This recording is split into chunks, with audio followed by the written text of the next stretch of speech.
আসসালামু আলাইকুম। লঞ্চান vessel Bangladesh YouTube channel আরেকটি ভিডিওতে আপনাদের স্বাগত জানাচ্ছি।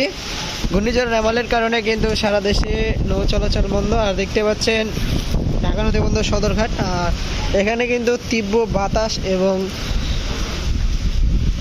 বৃষ্টি হচ্ছে ঢাকাতে, সেই সাথে ঢাকার বাইরেও তো কিন্তু বেশ ব্যাপক বৃষ্টি এবং বাতাস, যে জলোচ্ছ্বাস সেটি হচ্ছে। দেখতে পাচ্ছেন পুরো টার্মিনাল ফাঁকাই।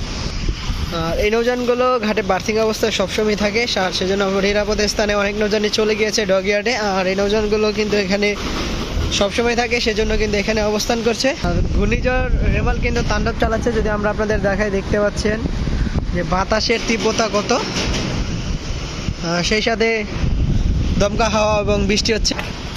আজকে পুরোপুরি আঘাত হানেছে ঘূর্ণিঝড় রেমাল। তার সম্পূর্ণ শক্তি দিয়ে কিন্তু উপকূলের অঞ্চলে কিন্তু ব্যাপক ক্ষয়ক্ষতি হয়েছে, যেমন পটুয়াখালী, এই জেলার রাঙ্গাবালি, দ্বীপজেলা ভোলার ঢালচর এবং বিভিন্ন যে চরাঞ্চলগুলো রয়েছে সেই স্থানগুলোতে কিন্তু ব্যাপক ক্ষতিগ্রস্ত হয়েছে। আর দেখতে পাচ্ছেন যে বুড়িগঙ্গার পানিও কিন্তু আগের থেকে বেড়েছে এবং বুড়িগঙ্গা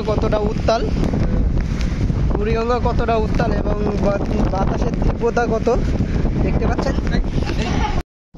পুরোপুরি উপকূলে কিন্তু আঘাত হানে ঘূর্ণিঝড় রেমাল। আর সেই তাণ্ডব কিন্তু এখন ঢাকাতেও দেখতে পাচ্ছেন। পুরো ঢাকার সাথে কিন্তু লঞ্চ চলাচল বন্ধ, সেই সাথে বাতাস বৃষ্টি হচ্ছে অনেক ঢাকাতে। আর দেখতে পাচ্ছেন আকাশের অবস্থা কিন্তু তেমন একটা ভালো না।